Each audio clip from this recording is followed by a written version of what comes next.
दिसंबर 1991 में सोवियत संघ का अंत हो गया और वह 15 गणराज्यों में बंट गया। सोवियत संघ के विघटन का परिणाम यह हुआ कि दूसरे विश्व युद्ध के बाद अमेरिका और सोवियत संघ के बीच जो शीत युद्ध चल रहा था वह समाप्त हो गया। अब विश्व में अमेरिका ही महाशक्ति के रूप में बचा है, जिसके कारण एक ध्रुवीय विश्व व्यवस्था की उत्पत्ति हुई है। सोवियत संघ के विघटन से साम्यवाद की लोकप्रियता घटी है तथा अंतर्राष्ट्रीय स्तर पर पूंजीवादी अर्थव्यवस्था को ही विकास का एकमात्र विकल्प मान लिया गया है। इसके अलावा शीत युद्ध के दौरान दोनों महाशक्तियों ने अपनी अपनी सुरक्षा के लिए जो सैनिक गठबंधन बनाए थे उनमें से ज्यादातर समाप्त हो गए। अब दुनिया में नाटो उत्तर अटलांटिक संधि संगठन ही एकमात्र सैनिक गठबंधन बचा है।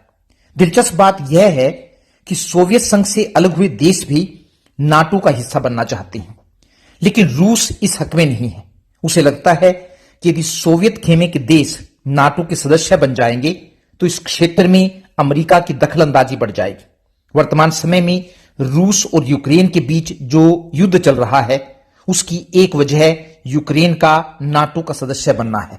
साम्यवाद से तंग आकर ही 15 गणराज्यों ने सोवियत संघ से अलग होने का निर्णय किया था। अब वे दोबारा साम्यवाद को नहीं अपनाना चाहते थे, इसलिए साम्यवाद के स्थान पर इन देशों में एक नई व्यवस्था स्थापित करने की जरूरत महसूस की गई।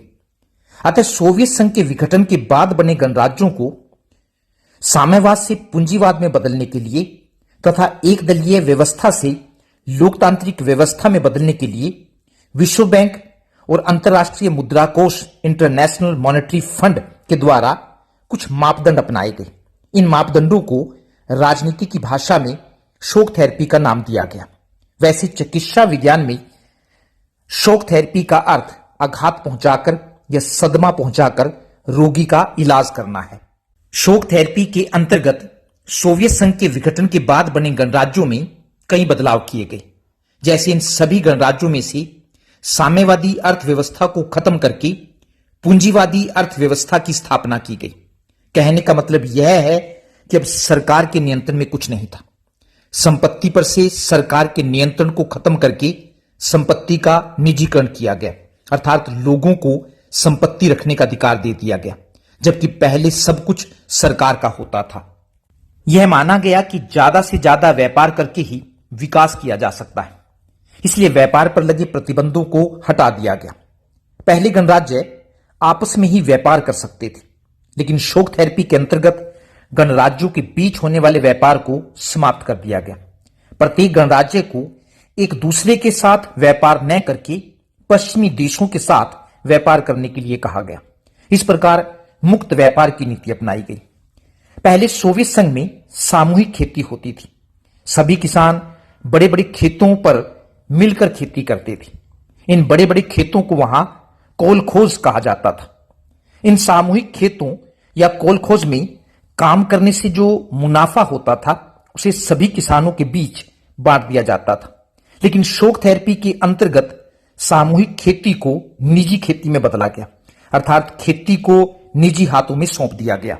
लेकिन शॉक थेरेपी से जिस लाभ की उम्मीद की गई थी वैसा लाभ प्राप्त नहीं हुआ, बल्कि उल्टा इन तरीकों को अपनाने से इन 15 गणराज्यों की अर्थव्यवस्था तहस नहस हो गई। शॉक थेरेपी के द्वारा जनता को जिस आनंद लोक में ले जाने का वायदा किया गया था वैसा कुछ नहीं हुआ, बल्कि इससे जनता को बर्बादी की मार झेलनी पड़ी। शॉक थेरेपी को अपनाने से पहले उद्योग धंधों पर सरकार का नियंत्रण था, लेकिन शॉक थेरेपी के अंतर्गत जब उद्योग धंधों को निजी हाथों में बेचने का निर्णय लिया गया तो इसके लिए कोई औद्योगिक नीति नहीं बनाई गई, बल्कि सब कुछ बाजार के हवाले छोड़ दिया गया। बाजार के हवाले छोड़ने का परिणाम यह हुआ कि सभी उद्योगों का मटियामेट हो गया। हालांकि उद्योगों की इस महाबिक्री में उद्योग धंधों को खरीदने के लिए नागरिकों को अधिकार पत्र वाउचर दिए गए थे, लेकिन उस समय सोवियत संघ का बुरा हाल था। देश में आवश्यक वस्तुओं की भारी कमी थी तथा कीमतें आसमान छू रही थी। लोगों को आवश्यक वस्तुएं खरीदने के लिए नगद धनराशि की जरूरत थी, इसलिए उन्होंने इन अधिकार पत्रों वाउचर्स को बहुत ही कम कीमत पर सरकारी अधिकारियों को बेच दिया।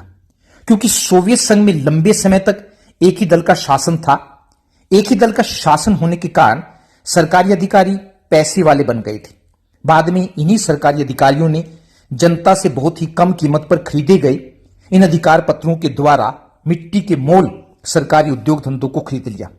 सरकारी उद्योग धंधों की इस खरीद को इतिहास की सबसे बड़ी garage sale, the largest garage sale in history कहा जाता है। लेकिन जिन लोगों ने सरकारी उद्योगों को औने पौने दामों में खरीदा था, उन्हें भी उद्योग चलाने का कोई अनुभव नहीं था, इसलिए वे उद्योगों को ठीक प्रकार से नहीं चला सके। इसका परिणाम यह हुआ कि अर्थव्यवस्था का भट्टा बैठ गया। विघटन से पहले सोवियत संघ में सभी को मूलभूत आवश्यकता की वस्तुएं जैसे भोजन, शिक्षा, स्वास्थ्य आदि कम कीमतों पर उपलब्ध करवाई जाती थी। इससे जो घाटा होता था उसे सरकार वहन करती थी। लेकिन शॉक थेरेपी के अंतर्गत समाज कल्याण की इस पूरी व्यवस्था को खत्म कर दिया गया। सरकारी रियायतें खत्म करने का परिणाम यह हुआ कि जो गरीब लोग पहले सरकार के सहारे अपनी जिंदगी बसर कर रहे थे, वे गरीबी में चले गए। मध्य वर्ग समाज के हाशिए पर आ गया। बौद्धिक वर्ग देश से बाहर जाने लगा। रूसी मुद्रा रूबल के मूल्य में भी भारी गिरावट आई। विघटन से पहले लोगों को कम कीमत पर आवश्यक वस्तुएं उपलब्ध करवाई जाती थी, लेकिन शॉक थेरेपी के अंतर्गत जब पूंजीवादी व्यवस्था को अपनाया गया तो सरकार के हाथों में कुछ नहीं रहा। वस्तुओं की कीमतें अब बाजार द्वारा तय की जाने लगी। क्योंकि देश में पहले ही वस्तुओं की कमी थी, इसलिए वस्तुओं की कीमतों में भारी वृद्धि हुई। कीमतें बढ़ने के कारण लोगों को अपनी आय का ज्यादा भाग खर्च करना पड़ा। ऐसी स्थिति में लोगों की जमा पूंजी भी जाती रही। सोवियत संघ एक ऐसा देश था जहां सभी को उनकी योग्यता के अनुसार रोजगार मिला हुआ था, इसलिए वहां अमीर और गरीब का ज्यादा अंतर नहीं था। लेकिन शॉक थेरेपी के अंतर्गत जब उद्योगों और कृषि का निजीकरण किया गया तो पूंजी फिर से कुछ लोगों के हाथों में सीमित हो गई, जिसके कारण अमीर और गरीब का अंतर काफी बढ़ गया। जैसे जैसे अमीर और गरीब की खाई बढ़ती गई, वैसे वैसे आपराधिक गतिविधियां भी बढ़ने लगी। बढ़ती महंगाई के कारण गरीब आदमी का जीना मुश्किल हो गया, इसलिए उनमें से कुछ ने अपराध का रास्ता पकड़ लिया। इससे कई देशों में एक माफिया वर्ग उभरकर सामने आया, जिसने आर्थिक गतिविधियों को अपने कब्जे में ले लिया। शॉक थेरेपी के अंतर्गत 15 गणराज्यों की राजनीतिक व्यवस्था को एक दलीय व्यवस्था से लोकतांत्रिक व्यवस्था में बदलना था। लेकिन लोकतांत्रिक व्यवस्था को अपनाने से पहले संविधान का निर्माण करना जरूरी था। लेकिन देशों में संविधान का निर्माण जल्दबाजी में किया गया। ज्यादातर देशों में राष्ट्रपति को ही सारी शक्तियां सौंप दी गई। इसका परिणाम यह हुआ कि संसद एक कमजोर संस्था बनकर रह गई। राष्ट्रपति को सारी शक्तियां सौंपने का परिणाम यह हुआ कि उनमें से ज्यादातर सत्तावादी बन गए। उदाहरण के लिए तुर्कमेनिस्तान और उज्बेकिस्तान के राष्ट्रपतियों ने पहले 10 सालों के लिए अपने आप को इस पद पर बहाल कर लिया। इसके बाद भी इन्होंने इस समय सीमा को अगले 10 सालों के लिए बढ़ा दिया। ऐसा करते समय इन्होंने किसी को भी विरोध की अनुमति नहीं दी। इन देशों में अभी तक न्यायपालिका स्वतंत्र नहीं बन पाई है। अतः सोवियत संघ के विघटन के बाद इन देशों को फिर से खड़ा होने में काफी लंबा समय लगा। इन देशों के पास तेल, प्राकृतिक गैस और धातु के विशाल भंडार हैं। इन संसाधनों ने इन देशों को फिर से खड़ा करने में काफी मदद की है।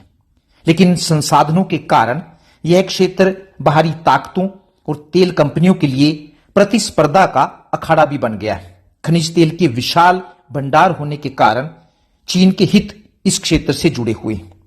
इसके अलावा ये गणराज्य गृह युद्ध का भी शिकार है। यहां के स्थानीय लोग अपने ही गणराज्य से अलग होना चाहते हैं।